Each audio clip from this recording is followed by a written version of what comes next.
Hello everyone, welcome to new episode. तो अभी last Saturday Elon Musk के Twitter take over के बाद डोज कॉइन का प्राइस 50% से भी ऊपर चला गया।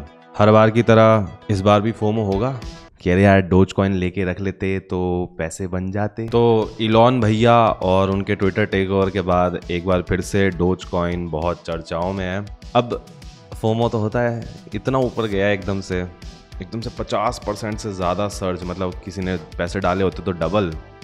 क्या आपको खरीदना चाहिए था या होल्ड करके रखना चाहिए डोज कॉइन? क्या डोज कॉइन जैसे प्रोजेक्ट की कोई रियल वैल्यू है लॉन्ग टर्म में? और कितना पैसा आप सही में डोज कॉइन को होल्ड करके बना सकते हो?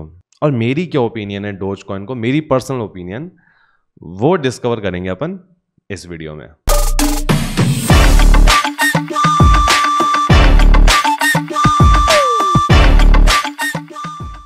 डोज कॉइन एक ऐसी क्रिप्टो करेंसी है जिसको दुनिया के बड़े बड़े दिग्गज इलॉन मस्क, स्नूप डॉग और पता नहीं, मेरे को कुछ नाम याद नहीं होंगे, सब अपने सोशल मीडिया हैंडल्स पर कई बार प्रमोट कर चुके हैं। और इलॉन मस्क तो मतलब सबसे ज़्यादा, मतलब वो तो फेस है डोज कॉइन का। और बावजूद इसके कि ये क्रिप्टो करेंसी प्रोजेक्ट सिर्फ मजाक में बनाया गया था, ये कोई रियल वर्ल्ड प्रॉब्लम भी सॉल्व नहीं करती है। डोज कॉइन भी एक ऑल्ट कॉइन है। ऑल्ट कॉइन बोले तो जितने भी बिटकॉइन के बाद वाले कॉइन्स लॉन्च हुए, हम उन सबको ऑल्ट कॉइन्स बुलाते हैं, यानी alternative coins, alternative to bitcoin. मजे की बात यह है कि जो डोज कॉइन के क्रिएटर्स हैं, उन्होंने इस कॉइन को कभी इस मकसद से नहीं बनाया था कि वो बिटकॉइन से बेटर कोई क्रिप्टो करेंसी बनाना चाहते हैं, और इनफैक्ट बिटकॉइन से बेटर है भी नहीं है। उन्होंने मजाक में ये प्रोजेक्ट बनाया था। 2011 में जब बिटकॉइन पीक हुआ था, मतलब उस टाइम पे बिटकॉइन वायरल हुआ था, तब उसी टाइम के अराउंड ना एक इंटरनेट पर एक मीम भी वायरल हुआ था जिसको अपन वो शीबा इनू, शीबा डोज कहते हैं ना, वो मीम उस टाइम पे बहुत ज़्यादा वायरल हुआ था, इनसेनली। और जो डोज कॉइन के फाउंडर हैं बिली मार्कस और जैक्सन पार्मर, ये दोनों डोज कॉइन के फाउंडर हैं, और उनको ये मीम उस टाइम पे बहुत पसंद आया। और उस टाइम पे क्रिप्टो करेंसी भी काफ़ी वायरल हो रहा था, बिटकॉइन वगैरह। तो जब ये दोनों मिले तो इन दोनों ने मिलकर प्लान बनाया कि चलो यार अपनी भी क्रिप्टो करेंसी बनाते हैं, ऐसे ही फन के लिए।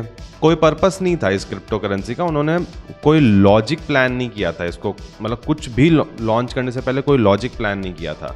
सीधा एक कुत्ते की फोटो उठाई जो तुम्हारा शीबा इनू है, और उसको कॉइन पे चिपकाया। बेसिक क्रिप्टो करेंसी लॉन्च करने के लिए जो कोड होता है, वो टेम्पलेट वगैरह प्रिपेयर किया और लॉन्च कर दिया, और बस हो गया डोज कॉइन का जन्म। It was never ever meant to be a serious project. उनको बस ये बकचोदी में करना था और उन्होंने कर दिया।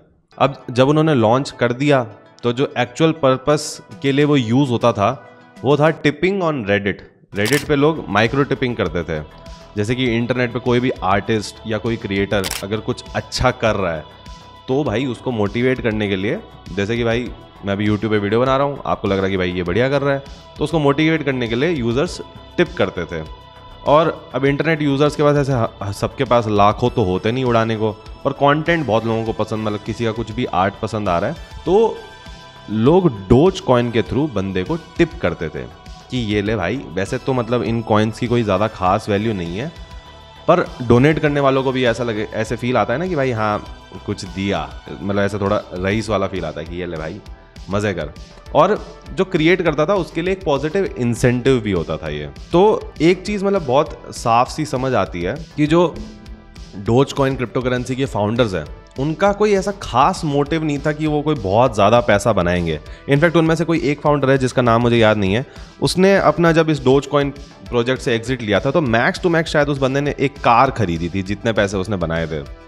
ना ही जनता इस प्रोजेक्ट से कोई उतना मनी माइंडेड तरीके से यूज कर रही थी। It was just a fun thing to do around memes on internet. और क्रेज इतना ज्यादा हो गया था टिपिंग का और फॉर डोज कॉइन कि 2015 में it became the most tipped crypto currency in 2015। Although आजकल जब से, मुझे नहीं पता, आप शायद गूगल क्रोम यूज करते हो, मैं गूगल क्रोम यूज नहीं करता, उससे एक बेटर ब्राउज़र आ गया है, ब्रेव ब्राउज़र। अगर आप वो ब्राउज़र यूज़ करते हैं तो आपको यूट्यूब पे एड्स भी नहीं आएंगे। इससे क्रिएटर्स को नुकसान होता है, पर आप अगर उस ब्रेव ब्राउज़र को यूज़ करते हो, आप में से कोई यूज़ करते हो, तो आपने देखा होगा जब आप ट्विटर पे जाओगे स्पेसिफिकली, तो हर ट्वीट के साइड में एक टिप का ऑप्शन आता है। अब आप डायरेक्टली, जो ब्रेव ब्राउज़र है उसकी क्रिप्टो करेंसी है बैट, BAT, बैट टोकन्स। ये WazirX, CoinDCX और बाइनेंस वगैरह जो भी होता है सब पे लिस्टेड है, काफ़ी रेप्यूटेड क्रिप्टो करेंसी है। और आप किसी को भी आजकल ना सीधा ब्रेव ब्राउज़र यूज़ करते हुए वो बेसिक अटेंशन टोकन टिप कर सकते हो। इनफैक्ट आप जब वो ब्रेव ब्राउज़र यूज़ करते हो तो ब्रेव ब्राउज़र आपको रिवॉर्ड भी करता है, यानी आप ब्राउजिंग करते हुए भी पैसा कमा सकते हो। खैर, हम इसमें बैट के बारे में, टॉपिक के बारे में बात नहीं करेंगे, वो कभी किसी और दिन, ये एक अलग ही टॉपिक है। मैं हर वीडियो में ऐसी कोई ना कोई बात निकल आती है जिसपे एक स्पेसिफिकली बहुत लंबा टॉपिक होता है।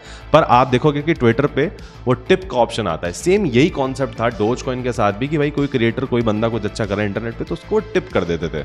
ये कहानी थी डोज कॉइन और उसके यूज केस की, उसके फाउंडर्स की, बिफोर इलॉन मस्क एरा। लेकिन इसके बाद आता है एक अलग ही एरा जिसको हम कहते हैं इलॉन एरा, जहां से इस कॉइन का पर्पस, मतलब वायरलिटी सब चेंज हो गया। इस डोज कॉइन को अगर आज के टाइम में बहुत सारे लोग जानते हैं तो वो इलॉन मस्क के थ्रू जानते हैं। Majorly, I am not joking, क्योंकि कुछ सालों पहले जब इलॉन मस्क ने एक ट्वीट किया था जिसमें उन्होंने, वो करते रहते हैं अक्सर ऐसा ट्वीट, और उन्होंने ट्वीट किया था भाई कि एक वोग मैगजीन आती है उसकी पैरोडी पे डोज लिख के कर दिया।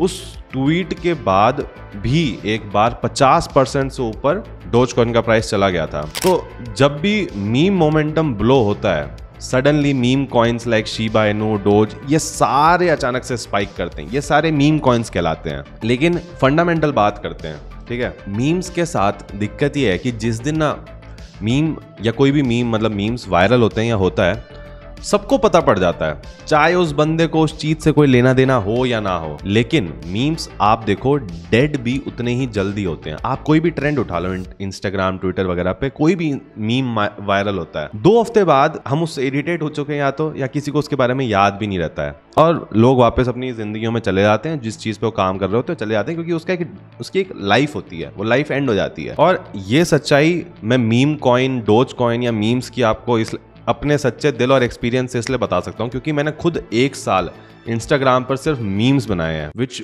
Went viral insanely, but after a month और सो nobody cared about it actually। जैसे ही मार्केट में कोई भी मीम कॉइन या ऐसी डोज कॉइन वगैरह जैसे ही कोई वायरल होता है, एकदम से, एक तो मीम कॉइन है, अचानक से इस पे मीम ब्लास्ट होते हैं, इंटरनेट पर सब बातें कर रहे हैं इसके बारे में, प्राइस स्पाइक होता है, तो फोमो होता है फोमो कि भाई मैं डाल देता पैसे तो मेरे भी बन जाते, या कोई बंदा कह रहा है कि अरे मैंने डाले थे पैसे, देखो मेरे बन गए, तो आप उससे एकदम से इन्फ्लुएंस होते हो। और वहीं पे एक फीलिंग आती है ग्रीड प्रॉफिट की, मतलब लालच आता है कि यार अभी डाल देता हूँ मेरे भी बन जाएंगे। ये सारी बहुत कॉमन फीलिंग्स है जो पूरे इंटरनेट पे हर बंदे को होती है जब इनमें से कोई करेंसी पक्का वायरल जाती है। To be honest, meme investment for me एक 2 धारी तलवार से कोई कम चीज नहीं है, क्योंकि जब वो चीज वायरल होती है ना मीम, वो ऐसे लोगों तक भी पहुंच जाती है जिनका उस इंफॉर्मेशन से, उस प्रोजेक्ट, मतलब उस चीज से कोई लेना देना नहीं है। नए लोगों को वो चीज़ पता लगती है, नए लोग उस चीज़ में पैसा डाल देते हैं बिना जाने कि वो एक्चुअली है क्या। अच्छी चीज़ ये होती है कि नए लोगों को इसके बारे में पता चल रहा है, जो कि एक अच्छी बात है, पर उनको पता नहीं है कि वो किस चीज़ में पैसा डाल रहे हैं और इसका फ्यूचर क्या है। मार्केट में ये जो ऐसी खबरें होती है ना कि भाई इसके पैसे बन गए, उसके पैसे बन गए, कोई भी पॉजिटिव खबर जो होती है ना वो बहुत तेज़ फैलती है, पर आपको ऐसी कितनी कहानियाँ सुनाई देती है कि मतलब उसने पैसे लगाए थे और उसके पैसे लग गए, चुद गए, मतलब बेसिकली। मैं अभी भी कई लोगों से, अपने दोस्तों से कई बार गैदरिंग्स में मिलता हूँ, सो मैं ऐसे बताता हूँ कि मतलब ठीक है मेरे पास ये कॉइन है, वो कॉइन है, so some people come up to me and say भाई मैंने ना यार वो 1 साल पहले डोज लिया था, उसका क्या करना है बता दे यार। कि मतलब डोज से उनको पीछा छुड़ाने का है। 50 रुपये का ऑल टाइम हाई गया था तब खरीदा था, 30-40 रुपये पे भी खरीदा है कई लोगों ने। अभी जब जस्ट ये पंप हुआ, इससे पहले डोज का प्राइस क्या था, 5-6 रुपये। वो किसी ने अगर 500 रुपये लगाए थे तो उसके वो 100 रुपये रह गए हैं, 5000 लगाए थे तो 1000 रह गए हैं, मतलब पैसे खो दिए लोगों ने। और अब बात कर लेते हैं मार्केट एनालिसिस की भी, जो मेरे हिसाब से, मैं अपना ओपिनियन बता रहा हूँ, मेरा डोज कॉइन के साथ जितना मैंने उसको 1.5-2 साल में पिछले देखा है, कि जिस तरीके से मैं हर वीडियो में बताता हूँ कि बिटकॉइन कहता है कि जैसे मैं इन्फ्लेट नहीं हो सकता, या मैंने अपने एक NFT वाले वीडियो में बताया था कि आप अगर मेरी वीडियो की NFT खरीदते हो तो उसकी जो वैल्यू है वो इस चीज़ से बैक्ड है कि भाई वो वीडियो कितना रेवेन्यू जनरेट कर रही है। या आप कोई स्टेबल कॉइन खरीदते हो, स्टेबल कॉइन कहता है कि भाई मेरी वैल्यू जो है वो US डॉलर से पैक्ड है, यानी उसकी वैल्यू हमेशा उस चीज़ से पैक्ड है। उस तरीके से डोज कॉइन की वैल्यू सिर्फ और सिर्फ आज के टाइम में इलॉन मस्क से बैक्ड है। वो पूरी तरीके से ट्वीट और इलॉन मस्क पे डिपेंडेंट है। जब भी पंप आता है या तो इलॉन मस्क कुछ काम करता है तो उस वजह से आता है, या इलॉन मस्क कहता है कि अब मैं ऐसा कर दूंगा वैसा कर दूंगा, या ट्विटर में मैं ये लगा दूंगा वो लगा दूंगा, अपने ब्रांड में मैं उसका पेमेंट इंटीग्रेशन कर दूंगा। तो लोगों को लगता है कि इस करेंसी का फ्यूचर है। लेकिन आप एक बार के लिए सोचो कि अगर कल इलॉन मस्क सोचे कि भाई मेरे को नहीं मन डोज कॉइन में कुछ करने का, या मतलब सब लोग खरीद रहे हैं मैं ही रह जाऊंगा, तो दूसरी बात यह है कि भाई डोज कॉइन के साथ बिटकॉइन जैसा फंडा भी नहीं है कि उसकी सप्लाई लिमिटेड है, अनलिमिटेड सप्लाई है। कभी ऐसा होगा ही नहीं कि कोई बंदा सोचेगा मुझे डोज कॉइन लेना है और वो डोज कॉइन खरीद नहीं सकता। जैसे कि बिटकॉइन है, बिटकॉइन कहता है कि मैं एक फाइनाइट नंबर हूँ, उससे ज़्यादा मैं कभी नहीं आऊँगा। इथीरियम कहता है कि भाई अभी अगर हमको एक फोक करना था, अपग्रेड करना था, तो अब वो अपने इथीरियम बर्न कर रहे हैं ताकि मार्केट में अगर शॉर्टेज आएगी सप्लाई की तो डिमांड अपने आप बढ़ेगी, प्राइस अपने आप बढ़ेगा। जब लोगों के पास कम होगी कोई चीज़, डिमांड बढ़ेगी तो उसका प्राइस अपने आप ऊपर जाएगा। लेकिन डोज के साथ ऐसा नहीं है। डोज आप जब चाहो तब निकलवा के खरीद सकते हो, जो भी प्राइस पे वो मिल रहा होगा, क्योंकि डोज का कोड लिखा ही इसी तरीके से गया है कि वो कभी भी ख़त्म नहीं होगा दुनिया में। और जो चीज़ कभी ख़त्म ही नहीं होती, जैसे कि भाई अपनी गवर्नमेंट है, गवर्नमेंट अब अपना करंट फाइनेंशियल सिस्टम में क्या दिक्कत है कि भाई लोग कहते हैं कि इन्फ्लेशन आ रहा है, इन्फ्लेशन आ रहा है। क्यों आ रहा है? क्योंकि भाई गवर्नमेंट जो दूसरे देशों की या कि कहीं की भी पैसे ज़्यादा छाप देती है। जिम्बाब्वे को देख लो या US को देख लो, भी वो भी अंधा पैसा छापे जा रहे हैं। जिस चीज़ की सप्लाई अनलिमिटेड हो जाती है फिर उस चीज़ की वैल्यू गिर जाती है ना, क्योंकि वो तो सबके पास है फिर। और अभी आपको ये पंप इसलिए देखने को मिल रहा है क्योंकि इलॉन भाई ने ख़रीदा है ट्विटर, तो और ऊपर से बातें चल रही है कि शायद ट्विटर में डोज कॉइन का कोई इंटीग्रेशन हो। ठीक है, वो एक यूज़ केस हो गया, पर लॉन्ग टर्म में इस प्रोजेक्ट का मतलब इस जिन फाउंडर्स ने खुद ये प्रोजेक्ट बनाया है उन लोगों ने खुद आज तक डोज कॉइन में एक सॉफ्टवेयर अपग्रेड तक नहीं किया है। इस चीज़ का कोई एक्चुअल यूज़ केस था नहीं जब तक इलॉन भाई ने इस चीज़ को इस तरीके से कर दिया कि मैं तुमको एक बेकार चीज़ की वैल्यू बना के दिखाता हूँ। ऊपर से वॉलेटिलिटी बहुत ज़्यादा है। आप इसमें पैसा रख के ये तो नहीं सोच सकते कि आज 500 है तो कल वो 100 या 10 नहीं दिखेंगे, वो भी दिख सकते हैं। अगर आप उतना रिस्क एपेटाइट रखते हो तो मतलब मेरे पास तो नहीं है उतना रिस्क एपेटाइट। हाँ, कोई पैसे आपके पास पड़े हैं और आपको फ़न के लिए, मतलब आपके पास मान लो 5,000 रुपये पड़े हैं और फ़न के लिए आपने 500 रुपये का ऐसे खरीद लिया कि भाई मेरे लिए तो ये पैसे जले हुए सामान है, कल बढ़ गया तो बढ़ गया, तब तो ठीक है। लेकिन अगर आप इसको रियल इन्वेस्टमेंट के पर्सपेक्टिव से देखते हो तो I think it's very dangerous. इस वक्त देख लेते हैं ना अपन मार्केट में चल क्या रहा है। तो आप देखो जैसे इथीरियम है, इथीरियम लगभग 1,30,000 के आसपास ट्रेड कर रहा है। इसमें वॉल्यूम भी अच्छी खासी आ रही है। इथीरियम और बिटकॉइन में भी इस डील के बाद थोड़ा सा पंप आया है। बिटकॉइन लगभग 16,82,000 के आसपास ट्रेड कर रहा है। लेकिन यहाँ पे आप देखो एक अच्छी चीज़ ये है कि वॉल्यूम जो है ट्रेडिंग की वो बढ़ती जा रही है, which is a good thing. लेकिन अभी थोड़ा सा डाउनफॉल देखने को मिल रहा है क्योंकि ऑब्वियसली इलॉन भाई ने पंप किया था। और डोज को स्पेसिफिकली देख लेते हैं, डोज के साथ क्या हुआ है। तो डोज कॉइन आप देखो कि मतलब पहले चल रहा था 5 रुपये के आसपास, अभी चल रहा है 11 रुपये के आसपास, और ये और ऊपर जा सकता है। अगर आपके पास रिस्क एपेटाइट है लेने को तो आप ले सकते हो, बाकी मैं रिकमेंड नहीं करता हूँ। अगर आपने अभी तक ले रखा था, होल्ड कर रखा था और आप अभी तक पछता रहे थे कि आपके पास डोज कॉइन है और आपने इतना हिम्मत रखा कि अब तक आपने इसको अभी तक बेचा नहीं था, तो I think now is the time to exit.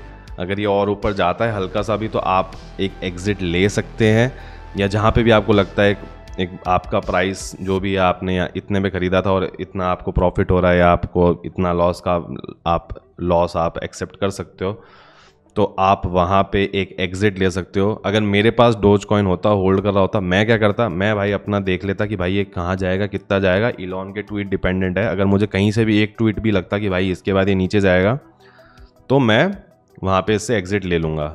Market cap देख लो ना आप, बिटकॉइन की, इथीरियम की। अगर मान लो मार्केट पंप भी हो रहा है तो एक्चुअल पैसा आ कहाँ रहा है? ये आ रहा है सारी बड़ी बड़ी करेंसीज में, जैसे आपका इथीरियम हो गया, बिटकॉइन हो गया। लेकिन आप डोज कॉइन को आप पकड़ लो, पंप तो आ रहा है पर मतलब वो उतना पैसा वहां पे इन्वेस्ट हो नहीं रहा है, मतलब इतना पैसा आ नहीं रहा है। आपको उसका प्राइस बढ़ता हुआ दिख रहा है, जो लोग पैसा यहाँ से बना के निकल जाएंगे, पर पैसा अभी भी मार्केट में वहीं आ रहा है जहां बड़ी करेंसीज है, लाइक बिटकॉइन एंड इथीरियम। सो आप इस चीज को जरूर कंसिडर करें, क्योंकि देखो ये फुल्ली इलॉन मस्क पे डिपेंडेंट है। अगर इलॉन मस्क चाहेगा तो ये और ऊपर चला जाएगा। तो आप अगर डोज कॉइन होल्ड करके बैठे हो तो इसकी वैल्यू सिर्फ और सिर्फ उसके ट्वीट्स से बैक्ड है।